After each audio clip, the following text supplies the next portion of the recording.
তো প্রথম বিষয়টা হলো জ্যোতিষের কিন্তু আমরা বেশ ভালো জায়গায় এই মুহূর্তে চলে এসেছি। আমাদের যেটার ঘাটতি রয়েছে সেটা হচ্ছে নিজেদের পড়াশুনো এবং কেস স্টাডি। ইতিমধ্যেই আপনারা টুকটাক কেস স্টাডি শুরু করেছেন, কিন্তু আরেকটু কেস স্টাডি করতে হবে যদি মনে করেন যে এটাকে পেশা হিসেবে গ্রহণ করবেন। এবং তার সঙ্গে সঙ্গে ট্রানজিট পজিশন গুলো সম্পর্কেও কিন্তু আমাদের ধ্যান ধারণা রাখতে হবে। তাহলে আজকে আমরা একটু চট করে পড়াশোনা ধরবো। আমাকে এখন বলতে হবে একটা ছোট্ট প্রশ্নের উত্তর, সেটা হচ্ছে দেবগুরু বৃহস্পতি এই মুহূর্তে কোথায় আছে। মুখে নয়, চ্যাট বক্সে লিখে দেবেন দেবগুরু বৃহস্পতি এই মুহূর্তে কি অবস্থায় রয়েছে। লিখবার সময় পাবেন।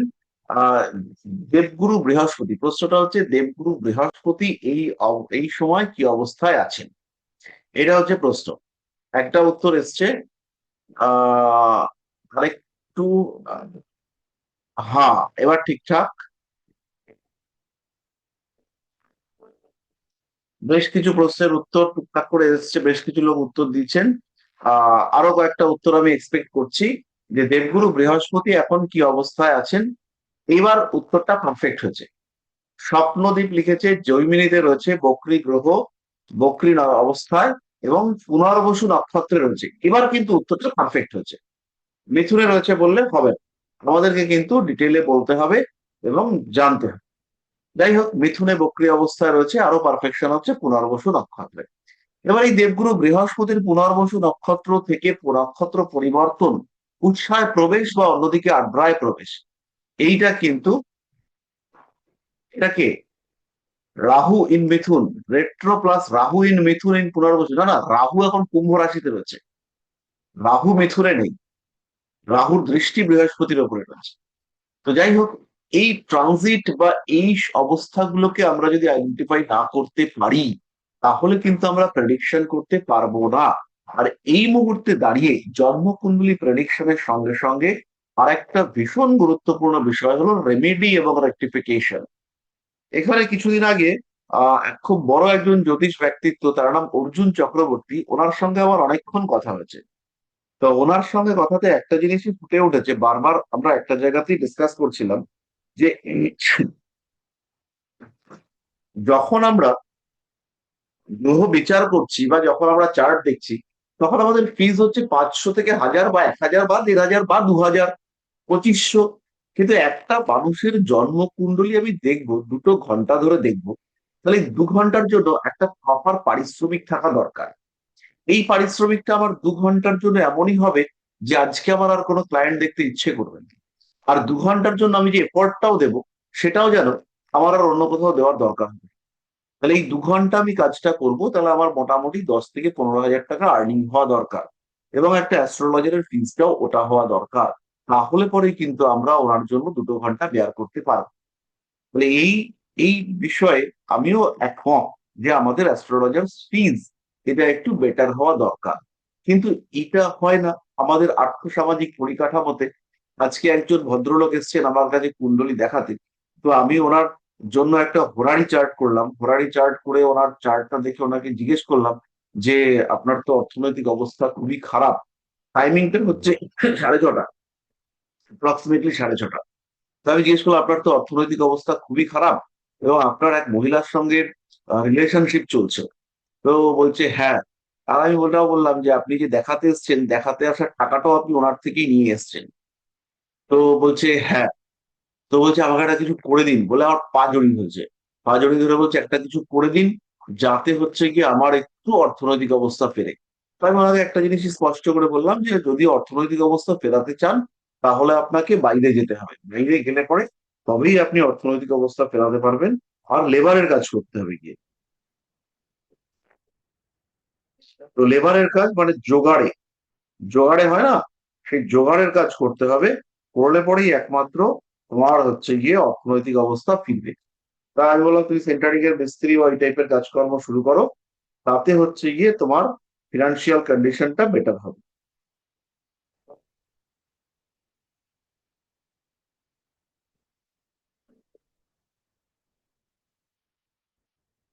তো এবার হচ্ছে গিয়ে আমাদের এই জায়গাগুলো, অর্থাৎ এই রেমেডি এবং তার সঙ্গে সঙ্গে প্রেডিকশন, প্রেডিকশন আর একটু ধার নিয়ে আসতে হবে।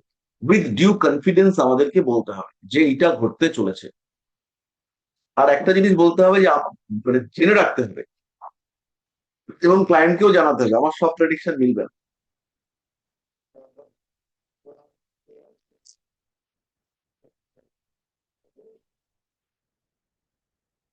ক্লায়েন্টকে স্ট্রেট ফরওয়ার্ড বলতে হবে যে আমার ভাই সব প্রেডিকশন মিলবে না, আমার প্রেডিকশন মেলে না। এই ডায়লগটা হচ্ছে গিয়ে রণতোষ সাহার প্রেডিকশন, রণতোষ সাহার ডায়লগ। রণতোষ সাহা বলে দেন যে আমার ভাই সব প্রেডিকশন মিলবে না, মিলবে না। আমি প্রেডিকশন করতে বলছি, আমি কি ভগবান না? আমার তোমার চার্ট দেখে যেটা মনে হচ্ছে আমি তোমাকে সেটা বলবো, যদি ম্যাচ করে আমাকে দেখাও, না দেখলো ওই গিয়ে এই কনফিডেন্সে প্রেডিকশন করতে হবে যে আবার সবকিছু মিলবে। আজকে এক ভদ্রলোক এসছেন, তিনি অসাধারণ সেজেগুজে এসছেন, নীল কালারের কোট ব্লেজার, ফুল ফুল ড্রেস। আমিও একটা ফুল ফুল টাইপের ড্রেসই পরে আছি, কিন্তু তার ফুলটা হচ্ছে কালারফুল ফ্রেশ। তার নিচে কালো জিন্স, আর তার নিচে হচ্ছে গিয়ে ওই স্পোর্টস শু পরে এসছেন। ভীষণ স্মার্ট তিনি, কালো চশমা পরা, বড় সুন্দর চশমা, এবং তার সঙ্গে কানে একটা হেডফোন। তা আমি আর কি তাকে জিজ্ঞেস করলাম ওটাই কি কানের হেডফোন না হিয়ারিং এইড। চারটা দেখে আমি জিজ্ঞেস করলাম যে ওটা কানের হেডফোন না হিয়ারিং এইড। তো বলছে হেডফোন। তাহলে আপনি ঠিকঠাক শুনতে পান? তো বলছে একটু ডিস্টার্ব মনে হয় হচ্ছে। হুম। তো এই এইখানে হচ্ছে গিয়ে এই একটা দুটো কথা বলবার পরেই তারপরে হচ্ছে কি ওনারা ইয়ে করে ফেলেন, মানে ওনাদের যে স্ট্রেংথটা সেটা ডিস্টার্ব হতে শুরু করে, এবং ওনারা আমাদের সঙ্গে ইয়ে করেন। অ্যাকচুয়াল প্রেডিকশন যেটা, আমরা সেটা করতে পারি না। একটা গ্রহ অনেক রকম ফল দিতে পারে, কিন্তু সেই ফলকে আইডেন্টিফাই করে আমাদেরকে জানানো, সেটা জ্যোতিষের যারা ক্লায়েন্ট তারা জানাতে চান না। তারা এসে কি বলেন, তারা এসে বলেন আপনি আমাকে চকটা দেখে বলুন, আপনি তো সব দেখতে পাচ্ছেন, ওইটা দেখে আপনি বলুন। আমরা বলতে পারবো না, কারণ 5 নম্বর করে রাহু বসে আছে, তার 5টা ফল হতে পারে। তুমি কি করে বলবো কোনটা মিলবে? আমি তো বলতে পারবো না। আমি বলতে পারি প্রেমে গন্ডগোল, আমি বলতে পারি বারবার চাকরি চলে যাচ্ছে, আমি বলতে পারি পড়াশোনায় একটা ইয়ার লস, বাচ্চা হওয়ার ক্ষেত্রে বাধা, প্রেমিকা সে অর্থলোভী, পেটের সমস্যা, ব্রিদিং প্রবলেম, কিংবা হচ্ছে গিয়ে সন্তান অবাধ্য, কিংবা হচ্ছে গিয়ে মা প্রতারণার শিকার হয়েছেন, কিংবা বলতে পারি বাড়ি থেকে চুরি হয়েছে জিনিসপত্র সম্পত্তি সোনা দানা। আমরা বলতে পারি যে হচ্ছে গিয়ে বউয়ের চাকরি ক্ষেত্রে বারবার বাধা, বহু কর্মক্ষেত্রে কোনো মানুষের সঙ্গে রিলেশনশিপে জড়িয়ে পড়তে পারেন। এর 10টা বললাম, এই 10টার মধ্যে ওর কোনটা হবে কি করে বুঝবো? আমাকে বলতে হবে যে রাহু কোন জায়গাটাতে বেশি এফেক্টিভ হয়েছে, রাহু কি ইমিউনিটি সিস্টেমটাকে নষ্ট করেছে, নাকি এই রাহু রিলেশনশিপটাকে নষ্ট করেছে, এটা বলতে হবে। বললে আমি বুঝতে পারবো রাহুর ফলদানের ট্রেন্ড, বা রাহু কোন সময়টাতে অ্যাক্টিভ হয়েছিল। আমার একটা ক্লায়েন্ট আছে, সে হচ্ছে গিয়ে মুম্বাইতে খুব বড় চাকরি করে। সে আমাকে কুণ্ডলী দেখায় হচ্ছে গিয়ে প্রায় বছর 6 ধরে, এবং ভীষণ ক্লোজ ফ্রেন্ড, ভীষণ ক্লোজ। এবার সেই কুণ্ডলীগুলো আমাকে দেখায়, এবং দেখানোর পরে যেটা আমাকে বলে যে দেখানোর পরে আমি কিছুতেই তার চাকরির ঠিকঠাক ডেট লাগাতে পারছিলাম না। তার চাকরি হয় হচ্ছে কি প্রত্যেকবার চাকরি হয়েছে রাহুর প্রত্যন্তর দশায়। 4বার জীবনে চাকরি চেঞ্জ হয়েছে, 4বারই রাহুর প্রত্যন্তর দশায় চাকরি চেঞ্জ হয়েছে। চাকরি একবারও মেলাতে পারিনি। যতবার বলেছি চাকরি চেঞ্জ হবে, হয়নি, কারণ আমার ক্যালকুলেশনই গন্ডগোল ছিল। কবে মিললো চাকরি চেঞ্জ গল্প? যেদিনকে আমি রাহুর প্রত্যন্ত দশাটাকে খুঁজে পেলাম ওর জন্মকুণ্ডলিতে। যতবার চাকরি চেঞ্জ করেছে প্রত্যেকটা লিস্ট করলাম, যে এই টাইমে চাকরি চেঞ্জ করেছে। ও আমাকে ডেট বলে দিচ্ছে এই ডেটে চাকরি ছেড়েছি, কারণ ওদের তো সব রেকর্ড থাকে। সেই রেকর্ডে ওর কাছে রয়েছে, ও আমাকে দিয়ে দিচ্ছে এই ডেটে এই ডেটে প্রত্যেকটা রাহুর প্রত্যন্তর দশায় চাকরি চেঞ্জ করেছে। এবং এবারও রাহুর প্রত্যন্তর দশা ধরে চাকরি চেঞ্জের ডেট বলেছি, এবং সেই চাকরি চেঞ্জ হয়েছে এই জানুয়ারি মাসের সম্ভবত 6 তারিখে। 6 তারিখে কনফার্মেশন হয়েছে কোনো একটা মেডিকেল কোম্পানির। সে হচ্ছে গিয়ে একটা ভালো পদ পেয়েছে, এবং সেটা হচ্ছে গিয়ে এশিয়া হেড। তো এই যে জায়গাটা, এইটা আমি জীবনে বলতে পারতাম না যদি সে আমাকে ওই ডেট গুলো না দিত। আমার ক্ষমতা নেই বলা হয়। আমার এক কলিগ, তার হচ্ছে গিয়ে কলিগ মানে বন্ধু কলিগ, আর সেও স্কুল টিচার, তার ওয়াইফ হচ্ছে হাউস ওয়াইফ। দুজনেরই পঞ্চমে রাহু। পঞ্চমে রাহু থাকলে পরে আমরা কি বলি? সন্তান প্রাপ্তিতে বাধা, প্রেমে অশান্তি, এডুকেশনে ডিস্টারবেন্স। এডুকেশন একদম টানা এমএসসি ইন ফিজিক্স, এবং সেটা খুব ভালো ইউনিভার্সিটি থেকে, কোনো সমস্যা হয়নি। প্রেম কোনোদিন করেনি। এবার বন্ধুত্ব বন্ধুত্ব যে সমস্ত হয় সেরকম ছিলই, কিন্তু কোনো প্রেম বলে কিচ্ছু ছিল না। তাহলে পঞ্চমে রাহু এডুকেশনে বাধা দেয়নি। পঞ্চমে রাহু প্রেমে অশান্তি তো দূরের কথা, প্রেমই দেয়। প্রেম, প্রেম এবং অশান্তি, প্রেমে অশান্তি, এই ওয়ার্ডটা আপনারা খেয়াল করবেন। জ্যোতিষের কিন্তু হতে হবে ভীষণ ভীষণ ভাবে বাক্যের ওপরে সংযম যুক্ত, এবং বাক্য তার ওপরে ক্ষমতা যুক্ত, কন্ট্রোল থাকবে। আমি যদি একটা ভাষা জানি, তাহলে আমি একটাই ভাষা জানি, কিন্তু সেই ভাষাটা আমি ভালোভাবে জানি। বাংলা ভাষায় যথেষ্ট দখল আমাদের থাকতে হবে। যদি আমি ইংলিশে কথা বলতে যাই, তাহলে আমাকে ইংলিশ ওয়ার্ডস এর উপরে, ভোকাবুলারির উপরে আমাকে যথেষ্ট নলেজ থাকতে হবে, তবেই কিন্তু আমি এই বিষয়টাকে নিয়ে এগোতে পারবো। তাহলে এইখানে হচ্ছে গিয়ে আমাদেরকে খেয়াল রাখতে হবে, বাক্যের উপরে, ভাষার উপরে দখল রাখতে হবে। তাহলে সেই সেই লোকটা, সে হচ্ছে গিয়ে তার ক্ষেত্রে এই শব্দটা যে প্রেমে অশান্তি, তাহলে খেয়াল রাখবেন, প্রেমে অশান্তি এগুলো হচ্ছে জ্যোতিষের শব্দ। বিবাহে বাধা, বিবাহ বিচ্ছেদ, তারপরে হচ্ছে গিয়ে বিপদ মুক্তি, বিপদ মুক্তি। তার মানে কি আগে এলো? আগে বিপদ, তারপরে এলো মুক্তি। এই ওয়ার্ডটা খেয়াল রাখতে হবে। বিপদ মুক্তি হবে, কিন্তু বিপদে আপনি কিন্তু পড়বেন, তারপরে মুক্তি হবে। প্রেমে বাধা, প্রেম আগে হবে, তারপরে বাধা বা বিচ্ছেদ হবে। প্রেমে অশান্তি, মানে প্রেম অলরেডি হয়েছে, তারপরে অশান্তি। পঞ্চমে রাহু প্রেমে অশান্তি দেয়, কিন্তু এখানে তো প্রেমই দেয়নি, কিসের অশান্তি? তারপরে হচ্ছে চাকরি চেঞ্জ, চাকরি চেঞ্জের ক্ষেত্রে চাকরি চেঞ্জটা পঞ্চমে রাহু থাকলে পরে হয়। পঞ্চম মানে হচ্ছে দশমের অষ্টম, খেয়াল রাখবেন, দশমের অষ্টম। সেইখানে কিন্তু দশম মানে পেশা, অষ্টমে যখন রাহু থাকছে ওটাকে ভোলাটাইল করে দিচ্ছে, ফিকুল, মানে আপস এন্ড ডাউন থাকবে।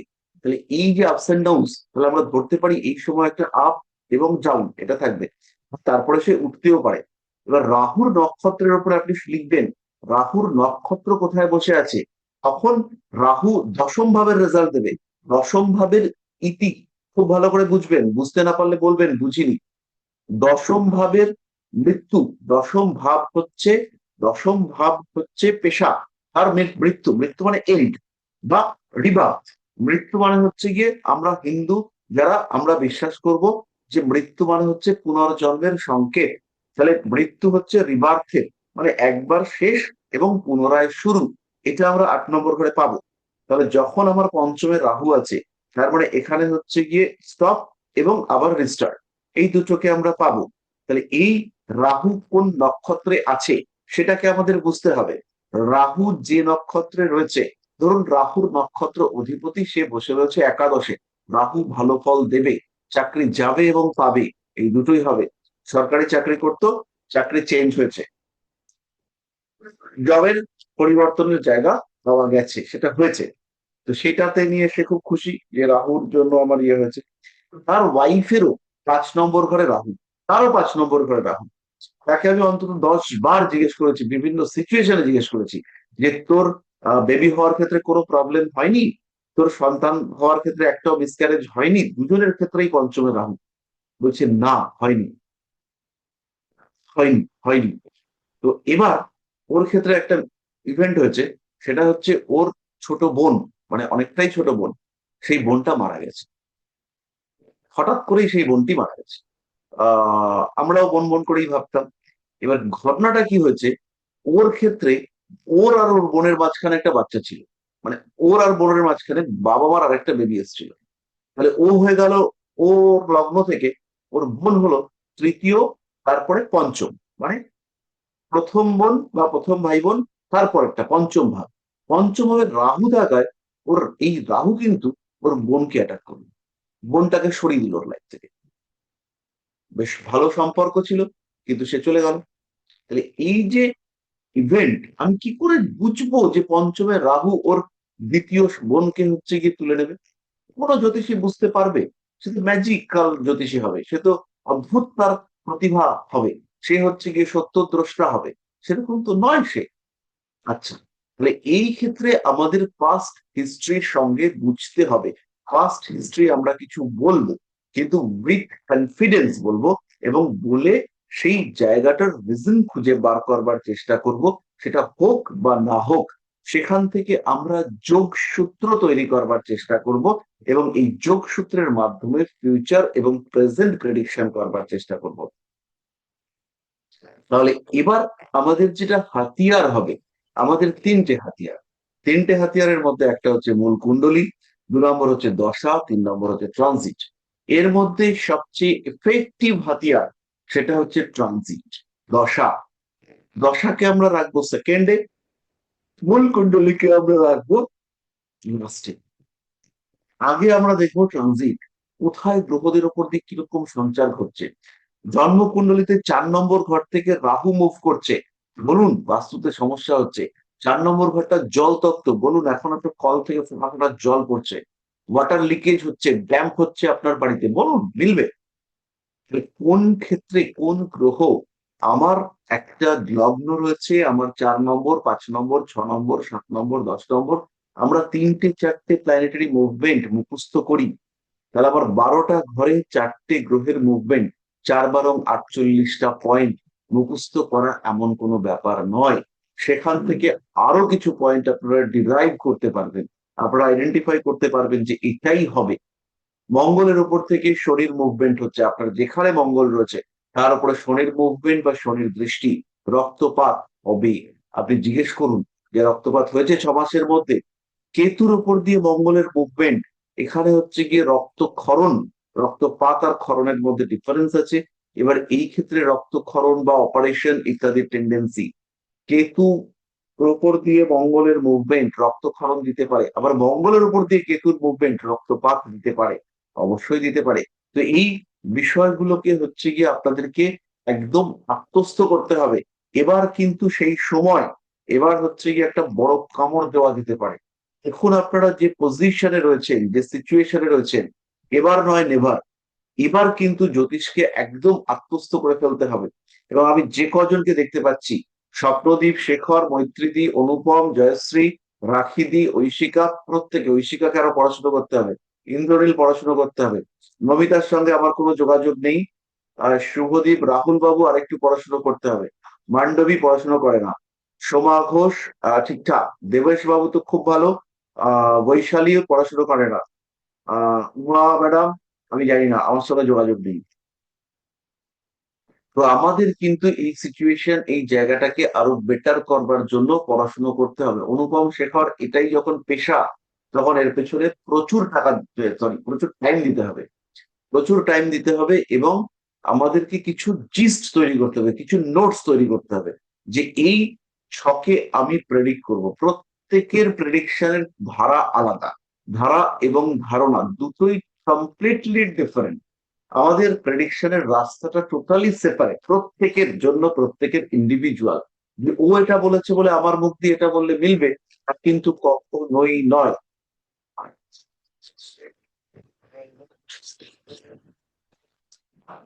আমাদের প্রত্যেকের এই ইন্ডিভিজুয়াল থট, এটাকে কাজে লাগাতে হবে এবং এটাকে আমরা ব্যবহার করব।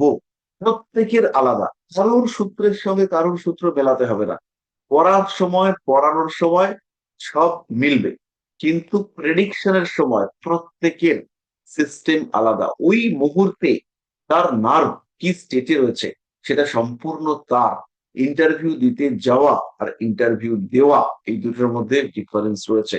ইন্টারভিউ দিতে গিয়ে সিচুয়েশনকে নিজের মতো করে চেঞ্জ করা, এটা সবাই পারে না, কিছু মানুষ পারে, তারা আলাদা, তারা নমস্য, আমরা তারা নই।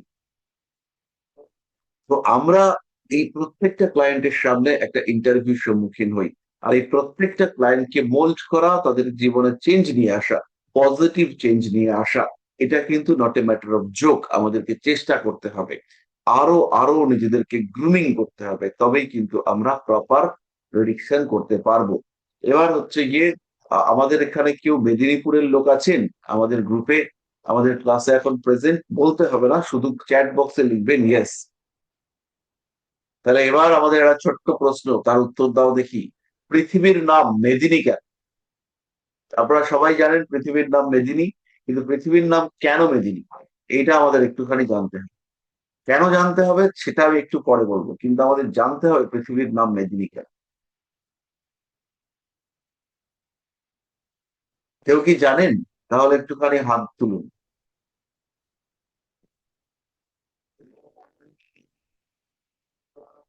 যদি না জানেন তাহলে না লিখুন চ্যাট বক্সে, তাহলে আমি বলবো।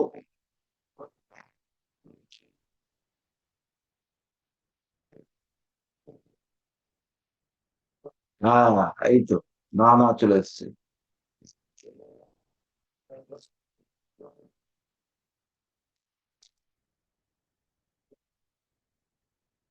বেশ, তাহলে আমি বলছি। একবার পৃথিবীতে মানে একবার দুজন দৈত্যের আবির্ভাব হয়েছিল, তারা হচ্ছেন মধু আর কৈটব। এরা প্রচন্ড তপস্যা বা ইয়ে করে অমরত্ব বা ইচ্ছা মৃত্যু, অমরত্ব নয়, এরা অ্যাকচুয়ালি ইচ্ছা মৃত্যুর বরদান পেয়েছিল। এবার ইচ্ছা মৃত্যুর বরদান পাওয়ার পরে এরা স্বর্গ বা বিভিন্ন জায়গাতে প্রচন্ড উৎপাত শুরু করে। সারা ব্রহ্মাণ্ডকে এরা জলের তলে নিয়ে চলে আসে, এবং এই জলের মধ্যে এদের শক্তি ছিল অনেক বেশি। তো কোনোভাবে এদেরকে পরাস্ত করতে না পেরে দেবতারা, তারা মা পার্বতী নয়, ভুল বললাম, দেবী মহামায়ার কাছে গিয়ে উপস্থিত হন। দেবী মহামায়া তখন ভগবান বিষ্ণু শরণাপন্ন হন এবং বলেন যে আপনি এদেরকে ব্যবস্থা করুন।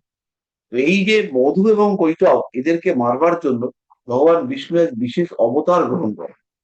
তার নাম হচ্ছে হয়গ্রীব অবতার।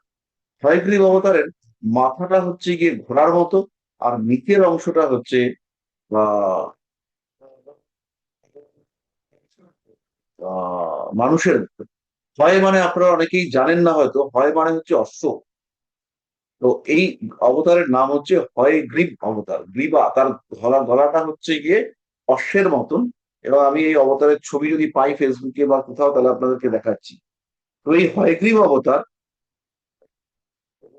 হয়গ্রীব,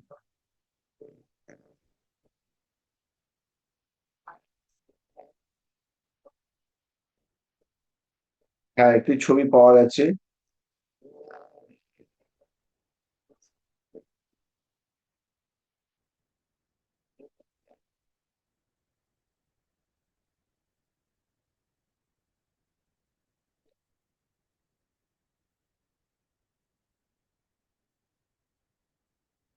এই হচ্ছে অবতারের ছবি, আশা করি দেখা যাচ্ছে।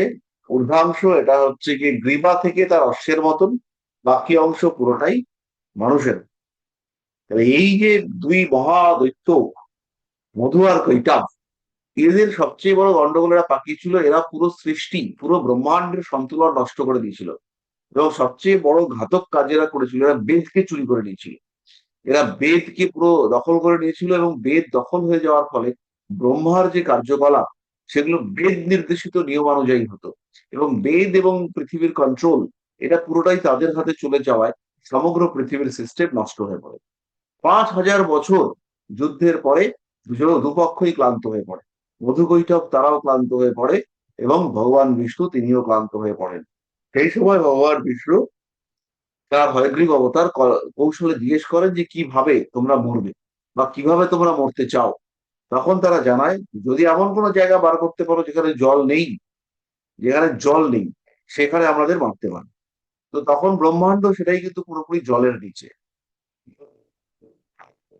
কোন রকম কোনোভাবে জল, তার বাইরে কোন রকম কোনো জায়গা নেই। তখন হয়গ্রীব অবতার বিশাল দেহ ধারণ করে, এবং থাই, সেটা জলশূন্য জায়গা, সেই থাইয়ের ওপর মধু এবং কৈটবকে হত্যা করে। এবং এই যে দুই অবতার, এই যে দুই দানব, দানব নয় এরা অ্যাকচুয়ালি অসুর, এই যে দুই অসুর মধু এবং কৈটব, এই দুজন মারা যাওয়ার সময় এদের শরীর থেকে প্রচুর মেদ নির্গত হয়। এবং এই যে নির্গত মেদ, এই মেদের মাধ্যমে সৃষ্টি হয় ভূমি। পৃথিবী ছিল জলের নিচে, সেই পৃথিবীর উপরে এই মেদ সঞ্চিত হয়ে ভূমি সৃষ্টি করে।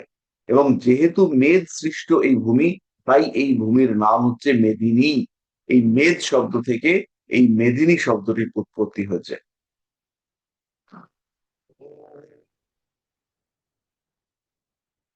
পরিষ্কার হলো?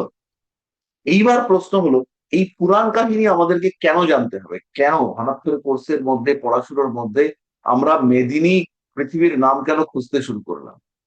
এই যে ভগবানের অবতার এবং এই বিভিন্ন রূপে ভগবানের অস্তিত্ব, এগুলো প্রত্যেকটা আমাদের রেমিডির সঙ্গে কানেক্টেড। কোথায় কোন মন্দিরে কিভাবে পুজো দিলে পরে বেটার রেজাল্ট পাবো, কোন দেবতার পুজো কোন রূপে দেব, এই বিষয়গুলোর সঙ্গে কিন্তু পুরাণ কাহিনী কানেক্টেড। দীর্ঘ সময় ধরে যুদ্ধ, এবং তারপরে নিজের মধ্যস্থ অসুর বা আসরিক শক্তিকে দমন, যার জন্য হয়গ্রীব অবতারের জন্ম, এই সমস্ত বিষয়গুলোর ক্ষেত্রে আমরা কিন্তু অবশ্যই এই সমস্ত পৌরাণিক কাহিনীগুলোকে জানবো। প্রত্যেকটা নক্ষত্রের ক্ষেত্রে পৌরাণিক কাহিনী রয়েছে এবং সেই পৌরাণিক কাহিনীর মধ্য থেকে কি করে রস আস্বাদন করতে হয় এবং সংগ্রহ করতে হয় সেটা আমি আপনাদেরকে দেখিয়েছি। এর আগে অশ্বিনী নক্ষত্র বা অন্যান্য নক্ষত্রের যে সমস্ত বৈদিক কাহিনী আমি আপনাদেরকে শেয়ার করেছি, প্রত্যেকটার সঙ্গেই কিন্তু কিভাবে এটা বাস্তব জীবনের সঙ্গে কানেক্টেড সেটাকেও আমি আপনাদেরকে জানিয়েছি। তো এই প্রত্যেকটা পুরাণ কাহিনী মনের মধ্যে মুড়ির মতন গুড়গুড় করাতে হবে, এবং সেইটা যখন আমরা করাতে পারবো তখন কিন্তু আমরা নফার এই প্রেডিকশন করতে পারবো, এবং এই প্রেডিকশনের একটা আলাদা লেভেল আসবে। পৌরাণিক কাহিনী পড়ার দুটো উপকার, একটা হচ্ছে আমার প্রেডিকশনের ধার বাড়বে, 2 নম্বর হচ্ছে আমার স্পিরিচুয়াল ক্ষমতা সেটাও বাড়তে দেখতে পাওয়া যাবে, ইনটিউশন পাওয়ার সেটাও কিন্তু বাড়বে। আর এখানে বর্তমান যুগ এটা অদ্ভুত যুগ, যে যুগের প্রত্যেকটা ঘটনার সঙ্গে, প্রত্যেকটা আবিষ্কার, প্রত্যেকটা কার্যকলাপ, তার সঙ্গে আপনি কোনো না কোনো ভাবে ভারতবর্ষের পৌরাণিক কাহিনী, মহাভারতের কিছু রিলেশনশিপ পেয়ে গেছেন। পৌরাণিক কাহিনীর সাথে প্রত্যেকটা ঘটনা ইন্টারকানেক্টেড। সেই যুগে এমন এমন ঘটনা ঘটানো রয়েছে, সেগুলো হচ্ছে কি বর্তমান যুগের সঙ্গে ভীষণ ভীষণ ভাবে কোরিলেটেড। যে বিষয়গুলো এখন দেখতে পাওয়া যাচ্ছে সেগুলো কিন্তু অনেক আগে থেকেই আমরা দেখতে পাচ্ছি পৌরাণিক যুগে হয়ে এসেছে, হয়েছে তার সূত্র বা তার অস্তিত্ব উপস্থিতি, এটা কিন্তু আমরা দেখেছি। এই বিষয়ে আমাদের কারোর কোনো সন্দেহ নেই, এবং ইনফ্যাক্ট কারোরই কোনো সন্দেহ নেই।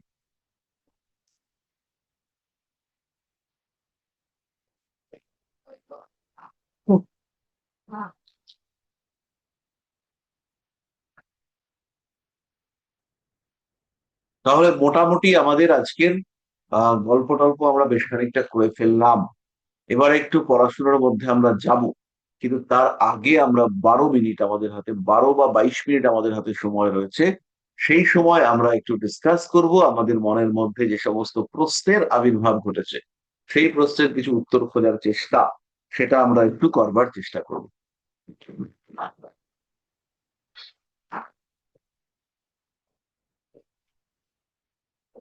বলো স্বপ্নদীপ। স্যার বলছি যে আপনি বললেন না মানে প্রেডিকশনের ক্ষেত্রে ট্রানজিট, জন্মকুণ্ড,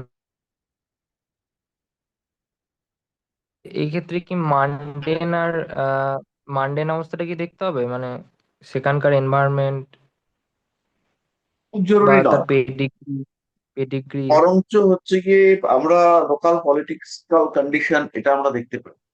যেমন পশ্চিমবঙ্গে এই সময় ভীষণ কঠিন অবস্থা হচ্ছে গিয়ে চাকরির প্রেডিকশন করা। কোনো মানুষের চাকরি থাকবে কি চাকরি যাবে নাকি সে চাকরি পাবে, এই বিষয়ে প্রেডিকশন করাটা হচ্ছে খুব টাফ। আজকেও আমি একজনকে দেখেছি 10 নম্বর ঘরে ষষ্ঠপতি দশমপতি যোগ তৈরি হচ্ছে,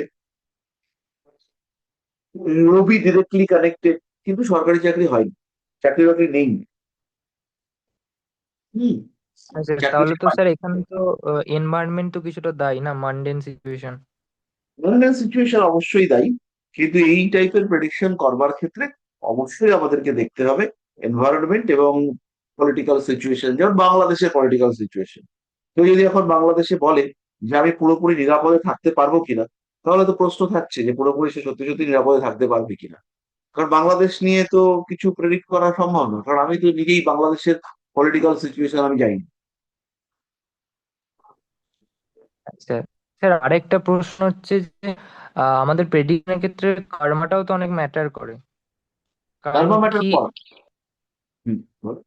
হ্যাঁ কারণ কি একটা দশাতে কোনো জাতক যে ভালো রেজাল্ট পাবে, তার আগে সে যদি কোনো নেগেটিভ কর্মা করে তাহলে তো সেখান থেকে তো তার কিছুটা পার্সেন্টেজ কমবে, মানে যেটা প্রাপ্ত হওয়ার ফল পাওয়ার কথা ছিল সেখান থেকে তো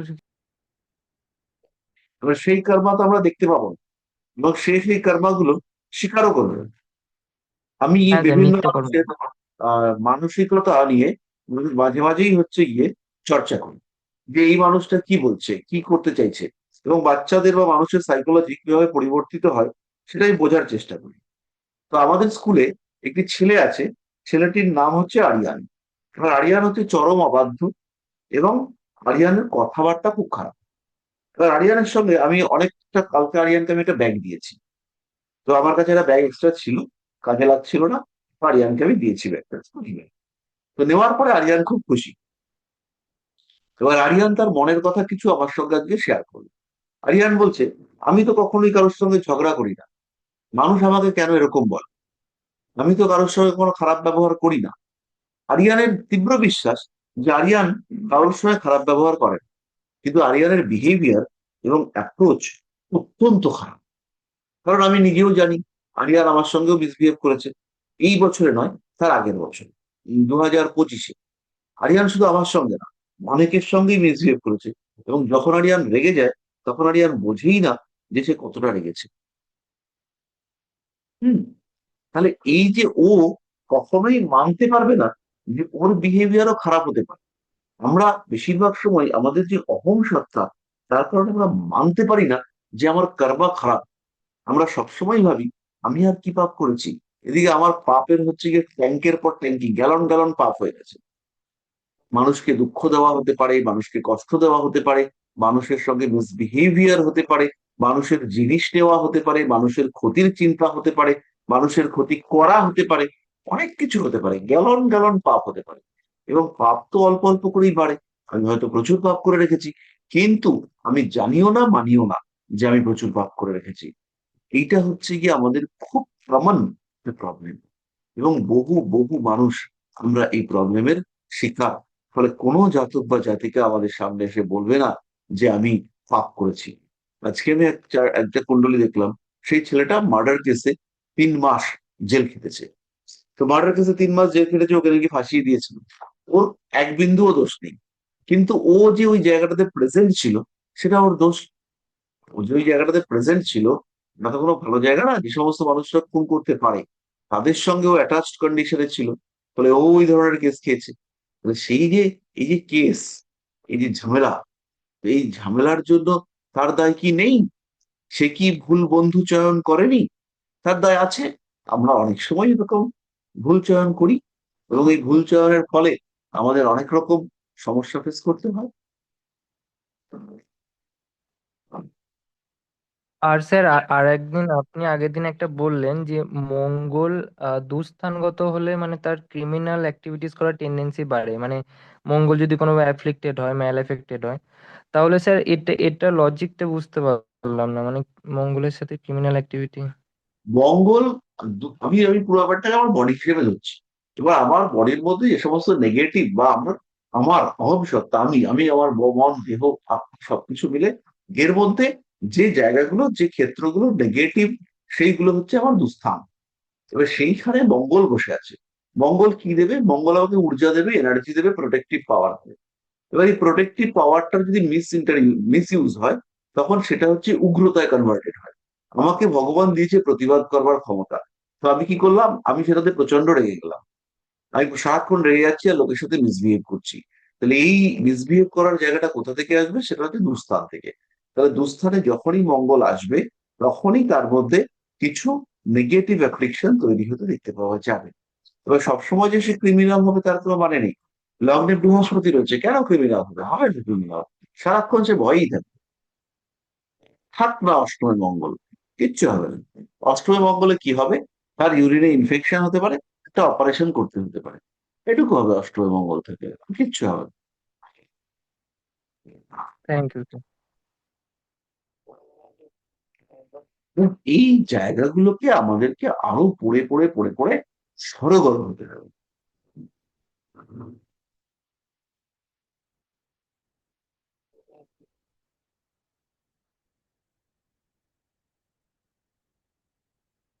আর কারোর কোনো প্রশ্ন?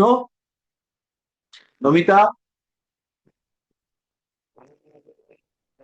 স্যার একটা কোশ্চেন করব। নিশ্চয়ই। বলছি বলছি স্যার, অনেকেই আমাদের কাছে এখন বর্তমানে এসে শুধু একটা কোশ্চেনই বেশি করে, যে আমার ওপরে কোনো তন্ত্র প্রয়োগ বা কেউ কিছু আমাকে খাইয়েছে কিনা সেটা দেখে বলো, আমার মনে হচ্ছে, বা আমাকে ক্ষতি করার চেষ্টা করছে, সেটা আমরা বুঝবো কিভাবে?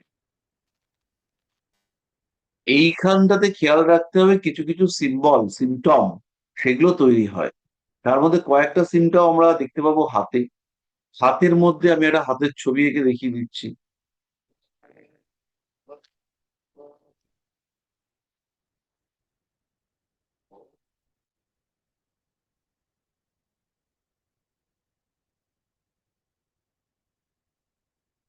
দেখা যাচ্ছে? তাহলে হাতের মধ্যে আমাদের এইটা হচ্ছে আমাদের হাত।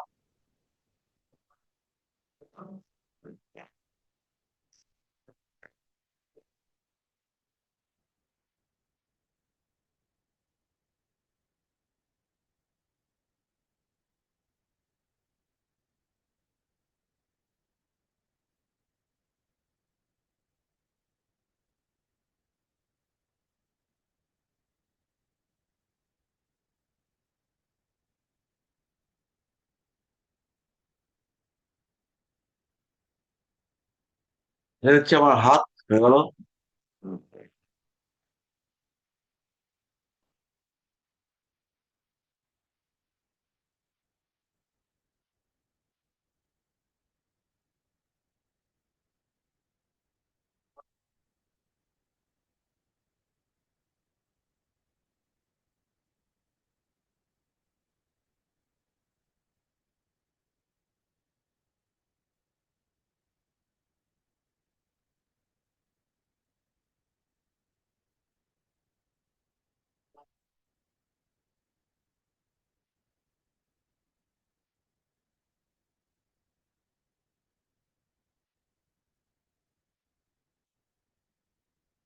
হচ্ছে আমার হাত একটা।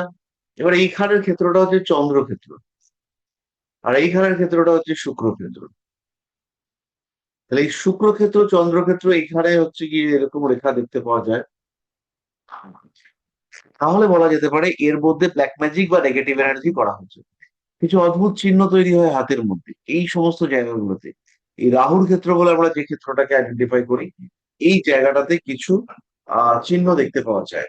দাগ, কালো দাগ, তিল, কোনো নিম্নমুখী রেখা, ত্রিশূল আকৃতি হয়েছে, এরকম টাইপের আমরা দেখতে পাই। আর যদি সেরকম হচ্ছে গিয়ে হয়, তাহলে বুঝতে হবে যে এই মানুষটার উপরে নেগেটিভ এনার্জি বা ব্ল্যাক ম্যাজিক হয়েছে। এর সঙ্গে সঙ্গে কিছু আরো বিষয় দেখতে পাওয়া যাবে। তার মধ্যে প্রথমটা হচ্ছে খিদে কমে যাবে। ঘুমের ক্ষেত্রে খুব প্রবলেম, শরীরের মধ্যে অদ্ভুত ইচিং হবে, স্কিনের প্রবলেম আসবে, শরীরটা আস্তে আস্তে ড্রাই হতে শুরু করবে। এরকম হলে পরে আমরা বলতে পারবো যে এর মধ্যে ব্ল্যাক ম্যাজিকের এফেক্ট রয়েছে। কাজকর্ম করতে ইচ্ছে থাকবে না, সবসময় মনে হবে যে আমি খুব বিপদে রয়েছি, আমি খুব সমস্যায় রয়েছি। এই ব্যাপারগুলো হচ্ছে সবসময় মনে হবে। একটা অদ্ভুত ভয় কাজ করবে, এবং এটা ক্রমাগত বাড়তে থাকবে। তাহলে বুঝতে পারা যাবে যে ব্ল্যাক ম্যাজিক বা ওরকম নেগেটিভ এনার্জির ইম্প্যাক্ট হয়েছে।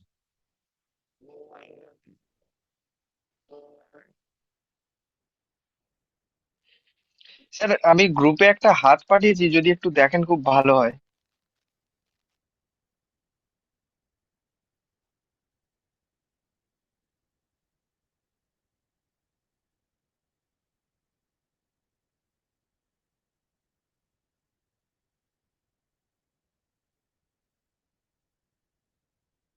তো দুটো আঙ্গুল জুড়ে গেছে।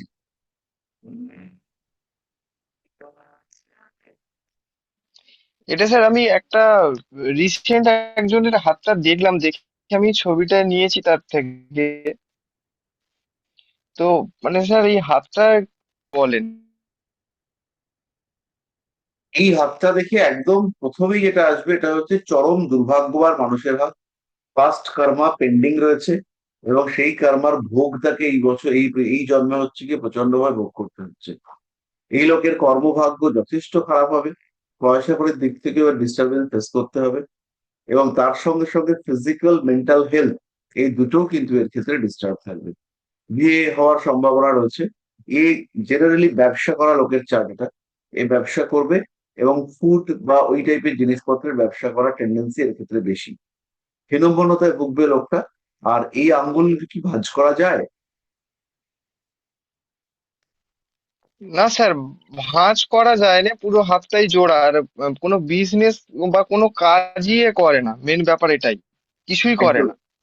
এ হচ্ছে গিয়ে এই জন্মটা পেয়েছে আগের জন্মের ফলগুলো ভোগ করবার জন্য, এবং এর দ্বারা এই কিছু করলে পরে টুকটাক বিজনেস বিজনেস করতে পারতো, বাট সেটা করছে না। এই ক্ষেত্রে আমরা ব্ল্যাক ম্যাজিকের কথা বলবো না, এই ক্ষেত্রে ব্ল্যাক ম্যাজিকের চান্স খুব কম। কিন্তু এর হাতে কিছু ব্ল্যাক ম্যাজিকের সিমটম আছে, সেগুলো আমি একটুখানি দেখাই। এই যে পুরো হাতটার মধ্যে, এই পুরো হাতটার মধ্যে এই জায়গাটা একটু উঁচু হয়ে ফুলে উঠেছে, বোঝা যাচ্ছে? একদম স্যার। এই যে জায়গাটা, এই জায়গাটা অন্যান্য জায়গার থেকে একটু গ্লসি চকচকে বেশি মনে হচ্ছে তো।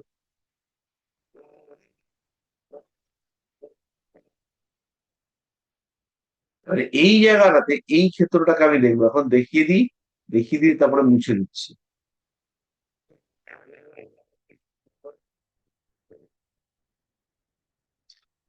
এই যে জায়গাটা, এই জায়গাটা দেখা যাবে একটু কালচে কালচে হয়ে গেছে। এই কালচে ব্যাপারটা, শুকনো ক্ষেত্রটা কালচে ভাব আসা, সেটাই হচ্ছে গিয়ে নিশ্চিন্ত হয় ব্ল্যাক ম্যাজিকের লক্ষণ।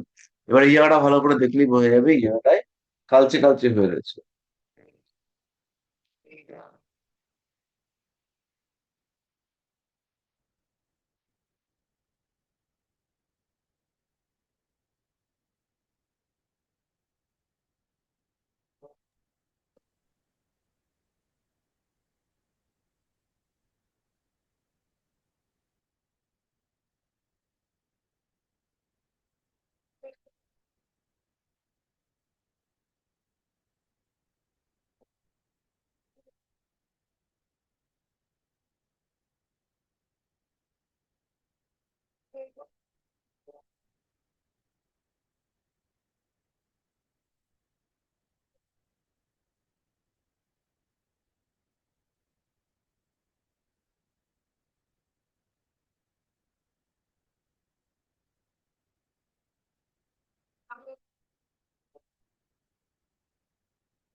বলছি স্যার, এর ক্ষেত্রে কিছুটা ভৌতিক কবলে পড়া বা তোমার বাড়ির কিছু প্রবলেমও তো এর মধ্যে থাকবে। অবশ্যই আসতে পারে। আর এই টাইপের বিকৃতি যখনই আসবে, তখনই কিন্তু সেটা মনের উপরে প্রভাব বিস্তার করবে। আর এই বিকৃতিটা তো অবশ্যই জন্মগত বিকৃতি, ফলে এই মানুষটার মানসিক স্বাস্থ্যের উপরেও প্রবল প্রভাব পড়বে। এরকম হাত, এটা আপনারা সকলেই দেখে রাখুন, এরকম টাইপের হাত কিন্তু চট করে পাওয়া যায় না। এটা একটা বিরল হাতের ছবি। এবং সবসময় এই টাইপের মানুষগুলো, এই এই হাত যদি আবার ভাঁজ করতে পারতো, সুস্থভাবে যদি আঙুলটা হাতটা ভাঁজ হতো, তাহলে কিন্তু এত প্রবলেম থাকতো না। কিন্তু হাতটা দেখেই বোঝা যাচ্ছে এই জায়গাটা, যে এই হাতটা ভাঁজ হয় না। আর যেহেতু ভাঁজ হয় না, তার জন্য কিন্তু প্রবলেম অনেকটাই থাকবে।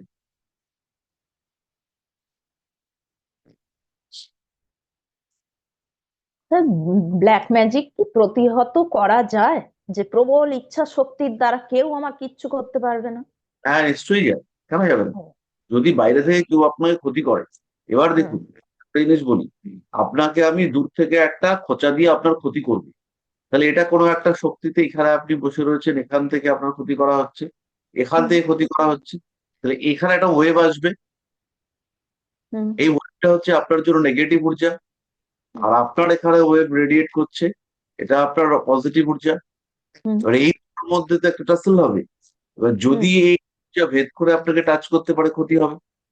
তাহলে এটা হচ্ছে হুম। নেগেটিভ এনার্জি, যেটাকে প্রতিরোধ করা যায়।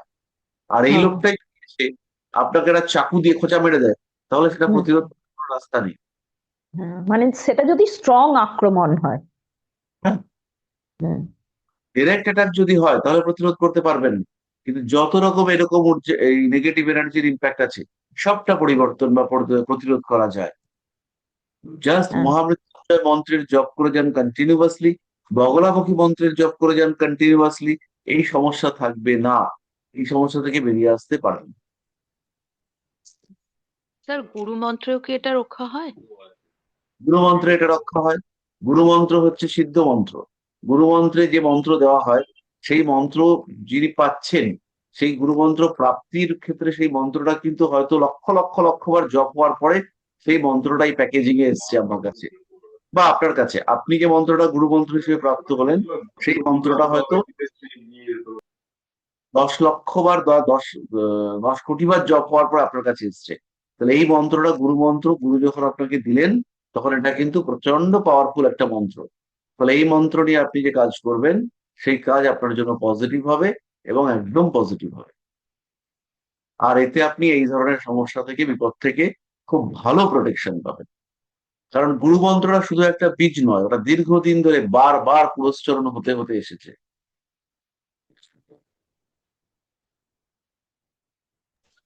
স্যার অ্যাকচুয়ালি আপনি যে স্যার ব্ল্যাক ম্যাজিকের যে সিমটমস গুলো বললেন, হ্যাঁ, তো সেই ক্ষেত্রে কি স্যার রুদ্রাক্ষ খুব মানে উচ্চ মানের রুদ্রাক্ষতে কি সেটা রিমুভ করা যায়?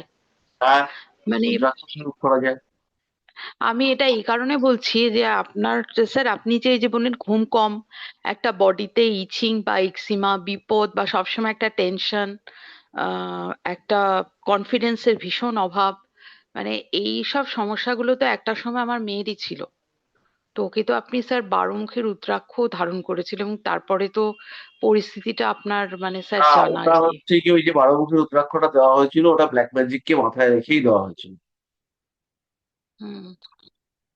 কারণ তারপরে তো ওর পার্সোনালিটিটাই সম্পূর্ণ মানে পরিবর্তন হয়ে যায় আর কি।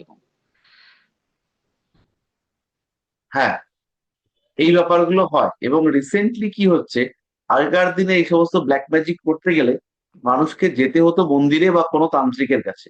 কিন্তু এখন এই সমস্ত ব্ল্যাক ম্যাজিক দ্রব্যগুণে হয়ে যাচ্ছে, দ্রব্যগুণে হয়ে যাচ্ছে। এবং বেশ কিছু মানুষ, তারা ধরুন সিম্পল একটা বলছি, তেজপাতায় নামটা লিখে দিব্যি পুড়িয়ে দিই এবং 7 দিন ধরে পুড়িয়ে যাচ্ছে। এতে হচ্ছে কি নেগেটিভ এনার্জি ক্রিয়েটেড হবে, আজব আজব কেস করছে সবাই। সেদিন একজন বলল যে ওই ধান তুলে নিয়ে আসবার পরে, মাঠের ধান কাটা হয়ে যাওয়ার পরে, সেখানে যে ধানগুলো পড়ে থাকে, কিছু ধান তো পড়ে থাকবে ধান কেটে আনার পরে, সেই ধানগুলো বেটে রস করে, সেই রস হচ্ছে গিয়ে কারোর নাম লিখে, সেই সেই নাম লেখা জিনিসটাকে যদি সেবন করা হয়, মানে সেই চালের গুঁড়ো, ওই ধান থেকে চাল বার করতে হবে, পড়ে থাকা চাল, সেই চাল থেকে চালকে বাটবে, বেটে চালের গুঁড়ো করবে। চালের গুঁড়ো দিয়ে আলপনা আঁকা হতো আগেকার দিনে, আপনারা সকলেই জানেন। সেই চালের গুঁড়ো দিয়ে নাম লিখে দিতে হবে। ধরুন সন্দেশের মধ্যে নামটা লিখে দিল, কেউ বুঝতেই পারলো না, মাখা সন্দেশের উপরে নাম দিয়ে লিখে দিচ্ছে, লিখে হচ্ছে গিয়ে খাইয়ে দেবে, তাতে নাকি বশীকরণ হয়। হতে পারে, আমি জানি না। হ্যাঁ, আহ কোনো মানুষের নাম, সেটা হচ্ছে গিয়ে ওই উম, আখের আখের যে ইয়ে রয়েছে না, আখের যে পাতা, আখের পাতার মধ্যে কোনো মানুষের নাম লিখে, সেই আখের পাতা যদি বরাহের চর্বি দিয়ে জ্বলিয়ে দেওয়া যায়, তাহলে সেই মানুষটাতে নাকি মৃত্যু সম কষ্টে পড়ে যাবে। এগুলো নাকি দ্রব্যগুণ, আমি শুনেছি, আমি জানি না এগুলো হয় কিনা। এবং কোথায় আমরা বরাহের চর্বি পাবো, সেটাও তো একটা সাংঘাতিক ব্যাপার। তো আমাদের এখানে পাওয়া যাবে, কারণ আমাদের এখানে ওই মাংসটি প্রচুর খাওয়া হয়। এবং মানুষজনের কাছে আমি শুনেছি যে ওইখানে নাকি প্রচুর চর্বি পাওয়া যায়। আমি সাহস করে খেয়ে উঠতে পারিনি এখনো পর্যন্ত সেভাবে, কিন্তু হচ্ছে গিয়ে আমি জানি ওটা পাওয়া যায় এবং কোথায় পাওয়া যায় সেটাও আমি জানি। তাহলে ফলে সেই জ্বালিয়ে দেওয়া আমার জন্য খুব একটা কঠিন ব্যাপার নয়। কিন্তু এটা যদি এফেক্টিভ হয়, তাহলে এটা কার্যকরী। তো এরকম তন্ত্র প্রচুর মানুষ করছেন, এবং এগুলো এখন ফেসবুক, ইউটিউব এই সমস্ত জিনিসের সূত্রে একদম উন্মুক্ত। তাই এই যে উন্মুক্ত শুভ জ্ঞান, অশুভ শক্তি এবং তার প্রয়োগ করার যথাযথ স্বাধীনতা, এর ফলে কিন্তু আমাদের বহু মানুষের বহু সমস্যা হতে দেখতে পাওয়া যাচ্ছে, পজিটিভলি যাচ্ছে। সমস্যা স্যার স্যার হয়। বর্তমানে বলুন। স্যার বর্তমানে শ্মশানে যদি স্ত্রী মেয়ে যদি মারা যায়, তার যে কোনো জিনিস দিয়ে খুব খারাপ জিনিস করা যাচ্ছে, সেটা এখন বেশি চলছে।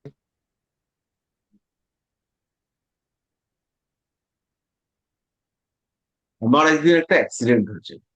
তো অ্যাক্সিডেন্টে একটা হনুমান মারা গেছে। এবার আমার কাছ থেকে লোকজন, আমার ছাত্রছাত্রীরা জানতে পেরেছে। সেইটা শুনে আমার কাছে একজন এসে বলছে, আপনি হনুমানটাকে নিয়ে এসছেন তো?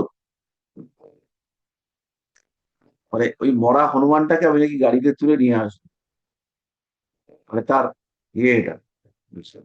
হনুমানটাকে আপনি নিয়ে এসছেন তো? এইরকম হচ্ছে কি, মানে এখন এই সমস্ত এখন খুব চলছে।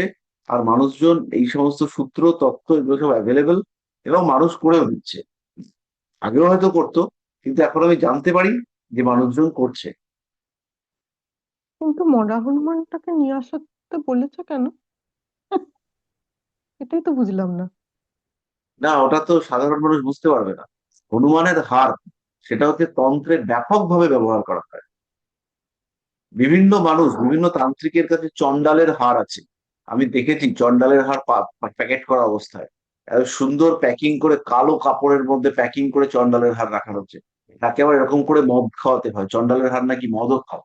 আমি শুনেছি, দেখেছি, মানে খেতে দেখিনি, খাওয়াতে দেখেছি। তো এই এই যে চন্ডাল, চন্ডাল মানে ডোম, ডোমের হার, যার হাতে প্রচুর মানুষের মুক্তি হয়েছে সেই মানুষের হার, যে শ্মশানেই থাকে তার হার। এবং সেই হার সংগ্রহের কিছু পদ্ধতি আছে, সেই পদ্ধতিতে সেই হার সংগ্রহ যদি করা যায়, তাহলে তার নাকি অলৌকিক ক্ষমতা থাকে। হুম। তো এই সমস্ত তো হয়, আমি তো বলি হয়, মানে আমি মানি হয়। কে আমাকে কে কি বললো না বলো তাতে আমার কিছু আসে যায় না। তানিয়া বলো।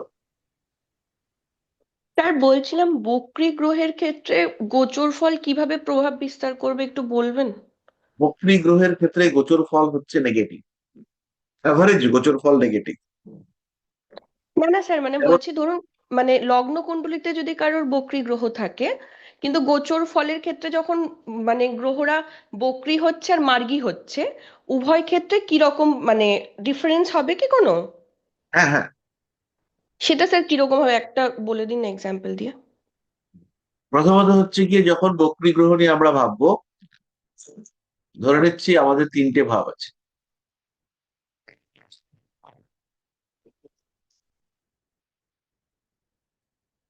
বা চারটে ভাব আছে।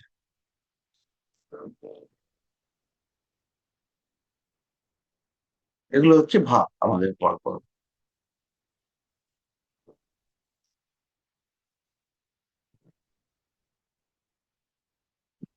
তাহলে এখানটা, এটা হচ্ছে আমার থার্ড হাউস, বা এখান থেকে আবার এইখান থেকে এই পর্যন্ত আমার থার্ড হাউস চলছে। তাহলে এখানটাতে বৃহস্পতি বক্রী আছে। ধরে নিচ্ছি এটা মিথুন রাশি। এরপরে এই বৃহস্পতি বক্রী অবস্থায় ব্যাক করছে, বক্রী হয়ে মিথুনে বৃষর দিকে যাচ্ছে।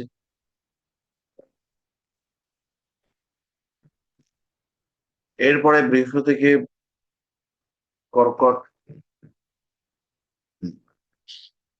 তাহলে এবার বৃহস্পতির গতি হচ্ছে এখন বৃষ অভিমুখী, এদিকে যাচ্ছে। তাহলে এবার এইখানে যে গ্রহগুলো রয়েছে এই জায়গাতে, তাদের জন্য এই বৃহস্পতি হচ্ছে পজিটিভ।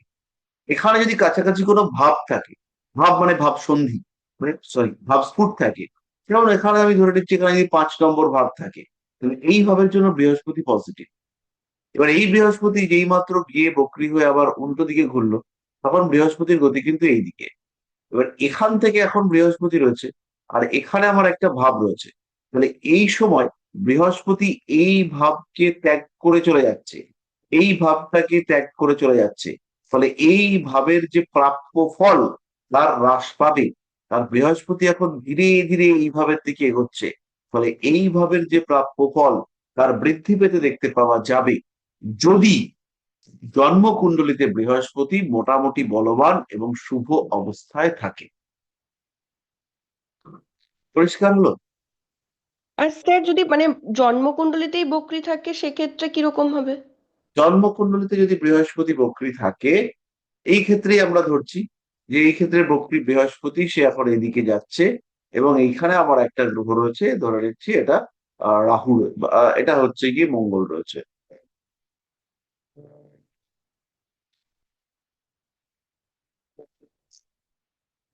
এখানে মঙ্গল রয়েছে। তাহলে বৃহস্পতি এখন মঙ্গলের দিকে অগ্রসর হচ্ছে। বৃহস্পতি এখন মঙ্গলকে পজিটিভ ইনফ্লুয়েন্স দেবে। রাশি লগ্ন অনুসারে মঙ্গলের যে ফল পাওয়ার কথা সেটাই লোকটা পাবে, এবং সেই ফলটা বাড়বে, কারণ মঙ্গলের জন্য শুভ গ্রহ বৃহস্পতি। এবার এই বৃহস্পতি হচ্ছে গিয়ে রেট্রোগ্রেড থেকে মার্গীয় এবারে দিকে গেল। এবার এই মঙ্গলকে ছেড়ে বৃহস্পতি চলে যাচ্ছে। তাহলে বৃহস্পতি এদিকে যাওয়ার কারণে ও যে যে পাওনাগুলোর হয়েছিল, সেই পাওনা থেকে কিছুটা কমবে, মানে সেই পাওনা কিছুটা চলে যাবে। যা যা ও এই সময় পেয়েছিল মঙ্গলের দিকে বা বৃহস্পতি এদিকে আসার সময়, এই ভাবের ফল, এইখানের ভাববিন্দুটা সেটা পরিপুষ্ট হওয়ার কারণে ও যে রেজাল্ট পেয়েছিল, সেই রেজাল্ট কিন্তু এবার নেগেটিভলি কমতে দেখতে পাওয়া যাবে। তারপরে এখানে হচ্ছে কি আমরা ধরে নিচ্ছি ওর 5th হাউস, তাহলে এখানে হবে ওর 6th হাউস। তাহলে এখান থেকে ও এই ঘরটাকে যখন অতিক্রম করে এদিকে চলে আসবে, বা এখানে ও হচ্ছে গিয়ে মার্গী হয়ে গেল, এখানে এসে বৃহস্পতি যেই মাত্র মার্গী হলো, তখন কিন্তু এই মঙ্গলের বৃহস্পতির কারণে যে ফল পেয়েছিল, মঙ্গল কিন্তু অনেক ফল পেয়েছিল, বা এই পঞ্চম ভাবও কিন্তু অনেক ফল পেয়েছিল, কারণ বৃহস্পতি মার্গী হয়ে ব্যাকওয়ার্ড মোশনে আসছে। এবার এই বৃহস্পতি যেই মাত্র বক্রী হয়ে ব্যাকওয়ার্ড মোশনে আসছিল, বৃহস্পতি যেই মার্গী হয়ে এদিকে আসবে, তখন কিন্তু পঞ্চম ভাবের ফল কমতে থাকবে, ষষ্ঠ ভাবের প্রাপ্ত ফল বাড়তে থাকবে। এবার বুঝতে পারলাম, নাকি আরেকটু উদাহরণ চাই? এটা বুঝতে পারলাম। আর আমি যে প্রশ্নটা করছিলাম যে জন্মকুণ্ডলিতে যদি কোনো আহ নির্দিষ্ট কোনো গ্রহ যদি বক্রী থাকে, সেই গ্রহটাই যদি গোচরে গিয়ে আবার বক্রী হয়, সেই সময় ওই বক্রী গ্রহের ওপর এই বক্রী গ্রহটির কিরকম ফলাফল হবে, মানে পজিটিভ নেগেটিভ, মানে কিরকম? এবার আমাদেরকে দেখতে হবে দুটো জিনিস। একটা হচ্ছে ওই সময় ওই গ্রহটার দশা অন্তর্দশা এই সমস্ত চলছে কিনা। কারণ দশা অন্তর্দশা যে গ্রহের চলে, বিশেষ করে অন্তর্দশা প্রত্যন্তর্দশা, সেই গ্রহ দুটো বা সেই গ্রহরা হচ্ছে গিয়ে ওই সময় বেশি অ্যাক্টিভ হয়। তাহলে বৃহস্পতি বক্রী আছে, এখনো বৃহস্পতি বক্রী, কিন্তু বৃহস্পতি রয়েছে হয়তো ষষ্ঠ অষ্টম সম্পর্কে। যেমন বৃহস্পতি, আমি ধরে নিচ্ছি এই লোকটার কর্কট লগ্ন, এর বৃহস্পতি বৃষতে রয়েছে, এটা হচ্ছে জন্মকুণ্ডলের বৃহস্পতি।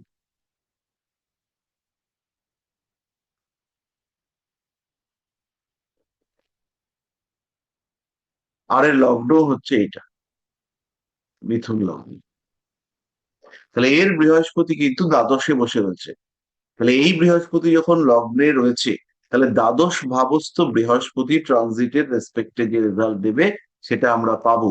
কিন্তু এই ক্ষেত্রে এই বৃহস্পতির সঙ্গে এই বৃহস্পতির কিন্তু সরাসরি সম্পর্ক তৈরি হয়নি। কিন্তু যদি সপ্তমে থাকতো, যে এখানে বৃহস্পতি আছে এবং এই বৃহস্পতিটাও বক্রী, আর এই বৃহস্পতিটাও বক্রী, তাহলে এই যে ওর মূল কুণ্ডলীর বৃহস্পতির যে নেগেটিভিটি, সেটা অনেকটা বেড়ে যেতে দেখতে পাওয়া যায়। এখানে বুঝতে পেরেছি। বৃহস্পতি বক্রী থাকার জন্য ওর মধ্যে যে দুষ্ট বুদ্ধি, সেই দুষ্ট বুদ্ধিগুলো আরো চরম ভাবে বেড়ে যেতে দেখতে পাওয়া যাবে।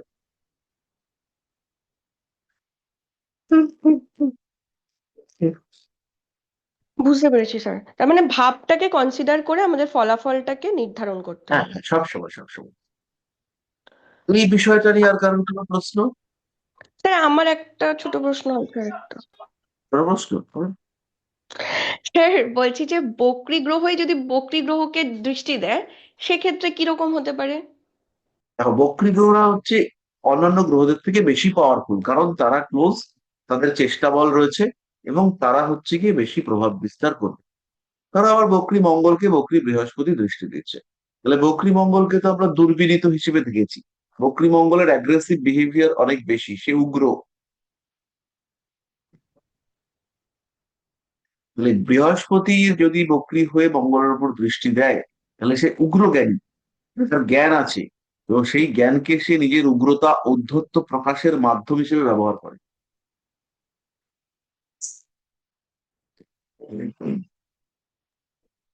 স্যার একটা প্রশ্ন স্যার করবো? এই বকরি নিয়ে একটা কোশ্চেন করব। হ্যাঁ, বলছি স্যার, যে কোনো লগ্নের বা রাশির ক্ষেত্রে, বিশেষ করে লগ্নের ক্ষেত্রে চতুর্থে যদি বক্রী বৃহস্পতি থাকে, তাকে কি আমরা বলতে পারি যে চাকরি প্রাপ্তি বা উচ্চ পদ পেতে পারে? বলতে পারি, কিন্তু সেই উচ্চপদ প্রাপ্তির জন্য তাকে যথেষ্ট কাঠখড় পোড়াতে হবে।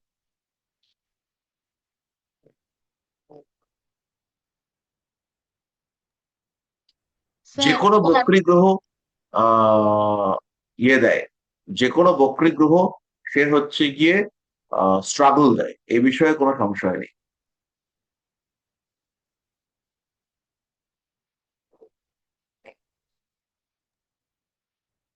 বলছি স্যার, মকর লগ্ন সাপেক্ষে চতুর্থে যদি রবি শনি বীজযোগ সৃষ্টি করে, তাহলে তো দশমেও তার স্ট্রাগল হয়। বীজযোগ থেকে কিভাবে মুক্তি পাওয়া যেতে পারে? জব, ধ্যান,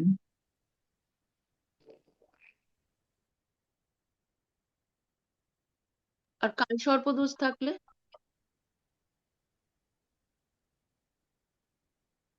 কাল সর্প দোষের জন্য আমাদের যে নাগ দেবতার পুজো,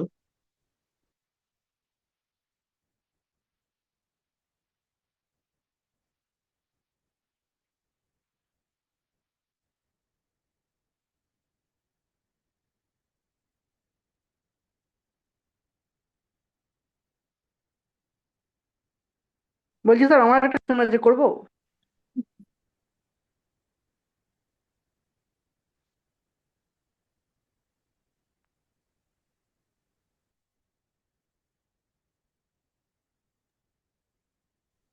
স্যার একটা করা কোশ্চেন করবো? বলছি স্যার অনেক সময় চেনাশোনা কোনো লোকের বাস্তুতে গেলে তারা স্যার বাস্তু দেখতে বলে, এবং প্লাস তারা বলে যে আমার বাড়িতে এরকম কোনো সাধক বা তান্ত্রিক এসেছিল, তো বলেছে যে আমার বাড়ির উপর দিয়ে কালপুরুষ বা কোনো জিন বা কোনো ভৌতিক আকর্ষণ আছে। তো স্যার বাস্তুতে গেলে তো আমরা স্যার এটা কি করে বুঝবো যে বাড়ির উপর দিয়ে কোনো কালপুরুষ যাতায়াত করে বা জিন আছে বা কোনো ভৌতিক প্রভাব আছে? এগুলো স্যার কি করে বুঝবো? হ্যাঁ, বেশিরভাগ ক্ষেত্রে ওই সাধু বাবারাই বুঝতে পারে। এটা আমাদের পক্ষে বোঝা কঠিন। তো ঠিক আছে, কিন্তু যদি বলে যে এরকম গেছিল, তাহলে বলতে হবে তাহলে আপনি একটা প্রতিকার করিয়ে নিন, একটা হোমযজ্ঞ করে দিচ্ছি, এগুলো আর যাতায়াত করবেন না। স্যার আমারও এটা নিয়ে কোশ্চেন ছিল, মানে এই রিলেটেডই। বলতে হবে যে এটা হতে পারে, অবশ্যই হতে পারে, কারণ সাধু বাবারা বলে গেছেন। আমরা তো সাধু বাবার বাক্য খণ্ডন করতে পারি না। তো আমরা তখন বলবো যে আমরা একটা পুজোর ব্যবস্থা করছি, করে দিচ্ছি, আর নৃসিংহ হোম এটা করে দিলে পরে এই সমস্যাগুলো কাটবে। না, প্রত্যঙ্গিরা প্রয়োগ করলে পরেও এই সমস্যাগুলো কাটতে দেখতে পাওয়া যাবে। আচ্ছা, আর কারোর এই বিষয়ে কোনো প্রশ্ন? হ্যাঁ স্যার, বলছিলাম যে স্যার মানে আমি এই ধরনের বাড়িতে মানে কি এরকম হয় কি পুজো দিতে গিয়ে অনেক সময় আর কি বাড়ির পরিবারের লোক অসুস্থ হয়ে পড়ছে, পুজোটা সম্পন্ন হচ্ছে না, এরকম টাইপের? হ্যাঁ, হতেই পারে। আমরা ইয়েতে একটা বাড়িতে গিয়েছিলাম, একটা পুজোতে বাড়িতে লোক পাঠিয়েছিলাম। তো সেই পুজোতে একটা ঘরের মধ্যে পুজো হয়েছিল, ঘরটা প্রায় 20 ফুট লম্বা। ঘরের এক কোণায় পুজো হচ্ছিল, আর আরেকটা দূরের দেওয়াল থেকে হঠাৎ করে একটা ফটো, সেই ফটোটা ভেঙে পড়লো। মানে পড়ে ভাঙলো একটা জিনিস হয়, আর ভেঙে পড়লোটা আরেকটা জিনিস। এই ফটোটা কিন্তু এখানে ভেঙে পড়লো। হুম।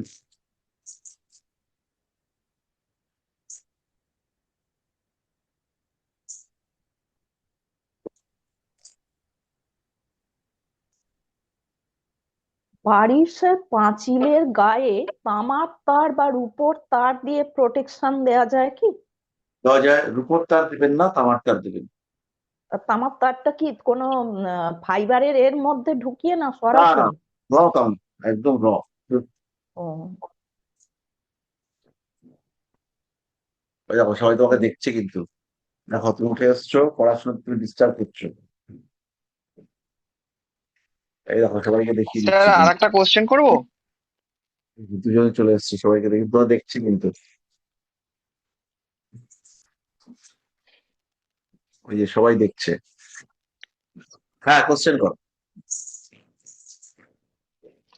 বলছি স্যার, এই রিসেন্ট একটা ঘটনা আমার কাছে এসেছে। 3.5 3.5 বছর ছেলেটার বয়স, বাচ্চাটার বয়স। তার নিজের জেঠিমা তাকে বান মেরেছে, জ্বালা বান। বুকের একটা সাইড পুরো পুড়ে নিচ অব্দি নেমে গেছে।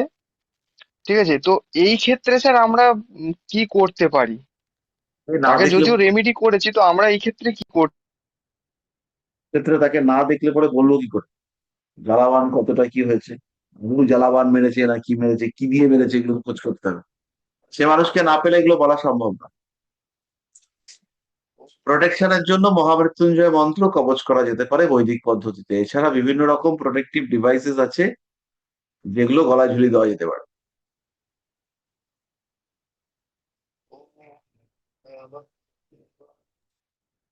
স্যার, আর স্যার বাড়িতে স্যার ভূত প্রেত আছে, এটা স্যার বুঝবো কি করে কোনো বাড়িতে গেলে? বাড়িতে ভূত প্রেত আছে ওইটা ওইভাবে বোঝা যাবে না। এই ক্ষেত্রে আমাদের ডিভাইস আছে পেন্ডুলাম। সেই পেন্ডুলাম দেখিয়ে আমরা মানে না ইয়ে করে প্র্যাকটিস করে আমরা করতে পারি।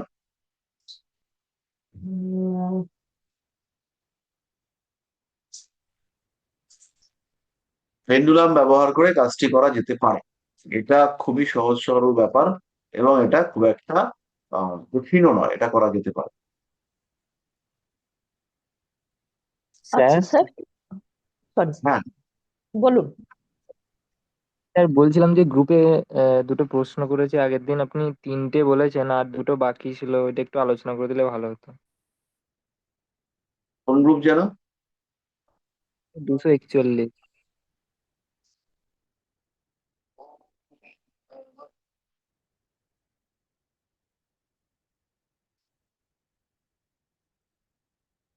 মেসেজ খেয়ে তো খুঁজে পাচ্ছেন। স্যার আমি রিসেন্ড করে দেবো? হ্যাঁ, রিসেন্ড করে দাও।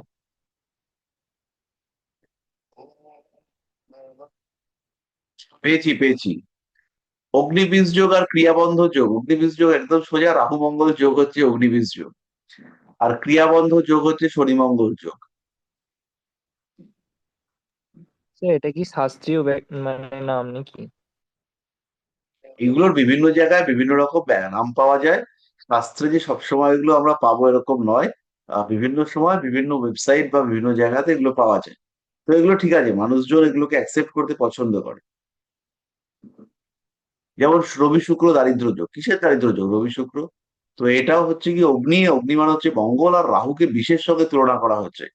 তো রাহু তো ভাইরাস ব্যাকটেরিয়া এই সমস্ত জিনিসকে নিয়ন্ত্রণ করে। তাই এখানে হচ্ছে গিয়ে ওই এটাকে অগ্নিবীজ যোগ বলা হচ্ছে। একজন সফল ক্রিকেটার ও গ্লোবাল আইকন বিরাট কোহলির ক্ষেত্রে তার জন্মকুণ্ডলিতে এমন কি আছে যা তাকে বিখ্যাত করে তুললো, যা জন্ম তারিখ, সময় ইত্যাদি একটু বিশ্লেষণ। বিরাট কোহলির জন্মকুণ্ডলী আমরা খুঁজে বার করি, আমাদের কাছে আর সময় নেই, শরীরটাও খারাপ। Virat Kohli birth chart. এদের ক্ষেত্রে আমরা যেটা পাবো সেটা হচ্ছে মঙ্গলটা খুব স্ট্রং হয়ে থাকবে, আর হচ্ছে গিয়ে আহ মঙ্গলটাকে আমরা খুব স্ট্রং অবস্থায় পাবো।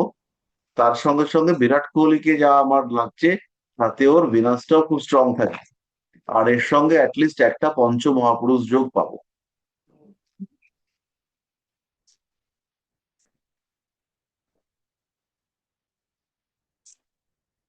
আমি একটু কুণ্ডলীটা শেয়ার করে দিই। Share share share share.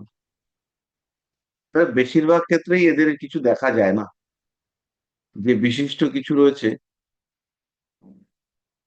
ব্যাস। এবার মোটামুটি দেখতে পাওয়া যাচ্ছে ওর লগ্ন হচ্ছে ধনু। এই কুণ্ডলী দেখাটাও আমাদের একটুখানি প্র্যাকটিস করে নিতে হবে।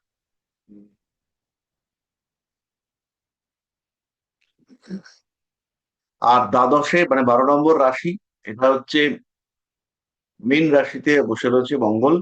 আর 2 নম্বর রাশি মানে হচ্ছে বৃষ রাশিতে রয়েছে বৃহস্পতি। এই কুণ্ডলীর ক্ষেত্রে যেটা মঙ্গল শুক্রের মধ্যে দৃষ্টি বিনিময়, এটা আমরা দেখতে পাচ্ছি। এই যে মঙ্গল শুক্রের মধ্যে দৃষ্টি বিনিময়।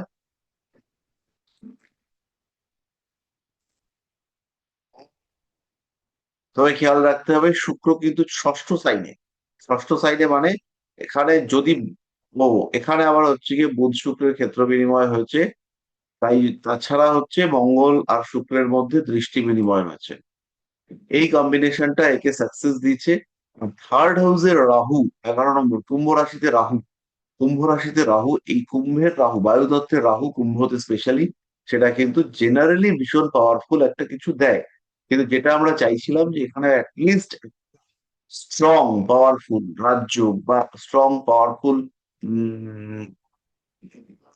তো জুপিটার তো কোনো রেট্রোগেট আছে, মানে সানের থেকে অপোজিশন আছে 120। যে স্ট্রং হচ্ছে গিয়ে কোনো যোগ, সেটা কিন্তু দেখতে পাওয়া গেল না। পরবর্তী সময় এর নবাংশ নবাংশ গুলো দেখে নিতে হবে।